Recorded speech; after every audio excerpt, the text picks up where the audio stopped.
It's the ledger you found in the trash. A cat, yes. You can piece them. Why, yes.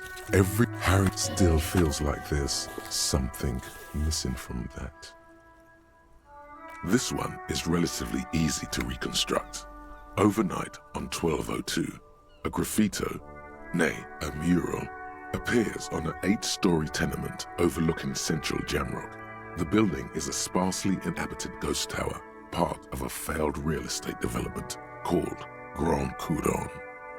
Cause of failure, rent too high. The mural is enormous. 2 silhouettes, a man and a woman, are kissing. The text cut into their form reads, "True love is possible only in the next world. For new people, it is too late for us. Wreak havoc on the middle class. People call it that thing and that fucking thing. It's visible for miles. In 2 days, the station's complaints desk gets clogged with requests to remove the bummer. You and your partner are assigned to the case. The graffito crew is easy to track down. Only the bell-letchers have the literage of industrial paint to cover the surface. One of the graffito artists is rumored to be rich. They take responsibility for the execution, but not the design. The ideologue of the Next World mural, as the crew calls it, remains an unknown. The case files do not show you finding the author of the design. The crew agrees to clean up after themselves. However, your partner, JV, is against the removal, citing public support for conservation. This leads to a debate in Precinct 41, which then spreads to the streets of Jamrock, ending in a rare plebiscite organized by you and the rest of Row 3. The 9,000 people subjected to the mural's message, all of Lakeside, Central Jamrock, and Villalobos, plus half of the eminent domain, participate in the vote. Although the case begins with what appears to be a lot of rambling on the streets as to how juvenile and stupid the mural is, given a choice between 2 options. A staggering 78% of voters choose to keep it. Turns out the opposition were a loud minority, and that love truly is possible in the next world for new people, and it is too late for us. In any case, it appears to have been a rare case of civil activity in the quarter, and agreement as well. What do you want to tackle next? AKA Leslie and Burke, AKA the public indecency drunk and the property damage drunk, is a cursed case. It has been passed from unsuspecting officer to unsuspecting officer for 10 years. On January 29, the unsolvable case made its way to you. Why you accepted it is unclear. Every officer, and indeed most civilians in Jamrock, know it's unsolvable. You were so drunk you didn't remember what it was when you signed on. That, or you were high. Leslie will always take his pants off when he's drunk. Burke will always trash everything. It's just what they do. It is their nature. You cannot change the nature of a man, and you can't lock them away because public indecency and small-scale property damage are not punishable by incarceration. The only way for Leslie to stop flashing his genitals to bypassers and for Burke to stop dismantling signage and rear-view mirrors would be for them to stop drinking alcohol, which in their 40s or 50s, it's hard to tell because of their distorted features, is a medical improbability on par with you ceasing to produce the expression. You would think that, but you're wrong. Where's the fun in exposing your genitals or breaking stuff in your own home? No, Leslie and Burke are on the corner of Main Street and Perdition because that's where the action is. Can you keep yourself off the streets? Threatening, fines, dragging them to the station, locking them up in the hellholes they live in, locking them up in the station, hypnotherapy, even trying to get the local gang of Zemyaki to take them out. The Zemyaki gave them ethanol so Burke and Leslie would expose and rampage even harder. You tried it all, and still the complaints wouldn't stop, as they hadn't stopped for 10 years. It's plain to see from the files that you, Satellite Officer JV, and Special Consultant TH had more important cases to attend to. You uncover cross-reference to several ongoing investigations, each brought to a standstill every time you drive down Main Street. Because there they are, on the corner of perdition. And what is Leslie doing? Good, you're learning. If the files are to be trusted, that's all there is to it. That and Burke breaking things, and the fact that they're both drunk. But then again, so are you. The case becomes considerably less comic one day when Burke takes a swing at your ledger. He must have it confused with the property he likes to damage. But the joke's on him. The officer is also drunk. Way more drunk than Burke there. And let's be fair, you also have party eyes. You slam the hardened plastic board in his face, then proceed to beat him unconscious with it. In the process, the ledger sustains damage. The compartment within, reserved for permeable documents, is jammed shut.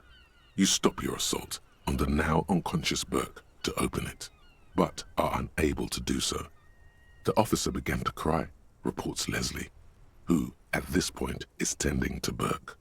Kill them. They broke it. He came at us, and at us. I think he was trying to kill Burko.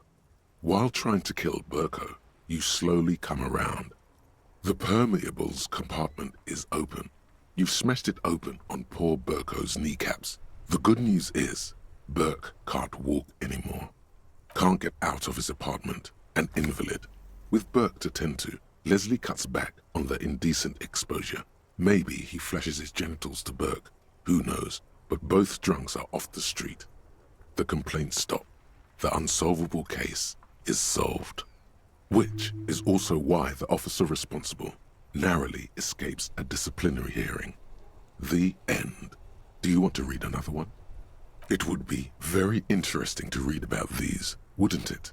I mean, there seems to be a square-shaped entry wound in the victim's forehead.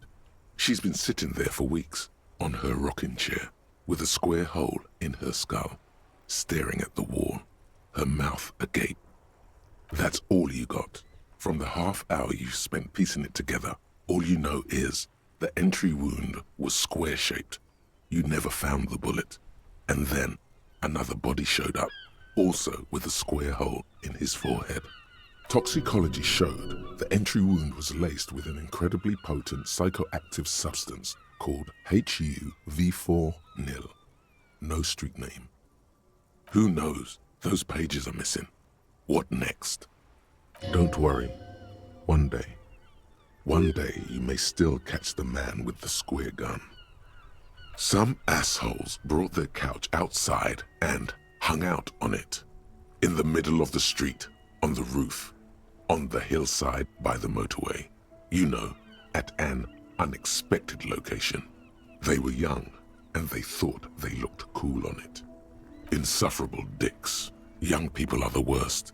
So anyway, you got a complaint about the damn sofa, or couch, or whatever it is. They were leaving it out in all these unexpected and whimsical locations. They took it to where they also took photos of themselves on it, and smoked cigarettes, and drank coffee because they felt it's intellectual. Cigarette butts, coffee cups, stupid couch. You had to clean it all up, and you did. So congratulations to you. Case solved. No, you didn't have time for that. These notes show that you have what is called a real goddamn job. You don't have time to be chasing down the couch assholes. You have a real job to do. What next? Murder. Tum tum tum. At the hookah parlor was a case originally assigned to an officer called Joseph Mills, who is now dead. Of circumstances completely unconnected to murder at the hookah parlor. Beaten to death by a throng of Villalobos gang members when him and his partner J.M., only initials mentioned, answered a call one night. It's a sad story, and it isn't really represented in your case files. Stop stalling and get to the murder at the hookah parlor. Joseph Mills was on this case that he just couldn't solve, was doing it solo, said it was a real nutcracker, a real brain twister, was on it for, like, a month. The captain got impatient. Shit or get off the pot, Mills. Mills didn't get off the pot. Not yet. He kept at it for a couple of weeks more, racking his brains, running with every theory, as outlandish as they seemed. Still couldn't solve the murder at the hookah parlor. Tough case, he said. Toughest he's ever had. No, he was awful. Awful sense of humor, too. The worst jokes you've ever heard. Really rapey. Still, he'd been on it for months now. Said it was the final case. Said it was uncrackable. That murderer vanished into thin air. That goddamn hookah parlor was all he talked about. Okay, so the case is handed to you because Mills isn't getting anywhere, and you look into it. Here's the setup. A young man is found dead in a hookah parlor. You know, those places where you go and smoke bubblegum-flavored vapor all day. No, it's soot and water vapor. It doesn't do anything. Yeah, so anyway, young man in his 20s found with his skull busted open, right on the floor of the hookah parlor, in the middle of the day. No one else is in there, only client that day. In perfect health, too. Some kind of movie producer. No one enters, no one exits. He's just sucking on his watermelon hookah all morning, all noon, like he usually does. He's a regular. No calls, nothing. Just sucking on the hookah until 15:45. Then bam, he's dead on the floor with his skull busted open, blood everywhere. What happened?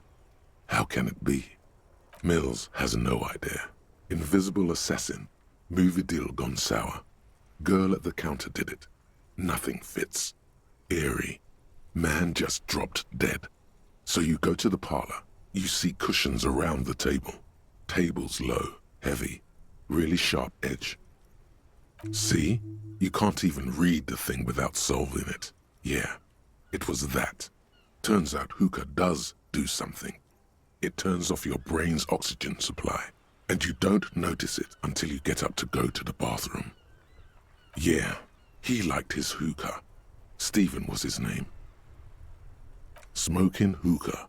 Didn't you hear? I don't know. Trying to come up with a movie script, maybe. Anyway, that was Murder at the Hookah Parlor. Joseph Mills wasn't a good detective, and about 30 minutes has passed piecing it together. Next. Not much has changed in the meanwhile. A bunch of sodden papers still sags from the clipboard.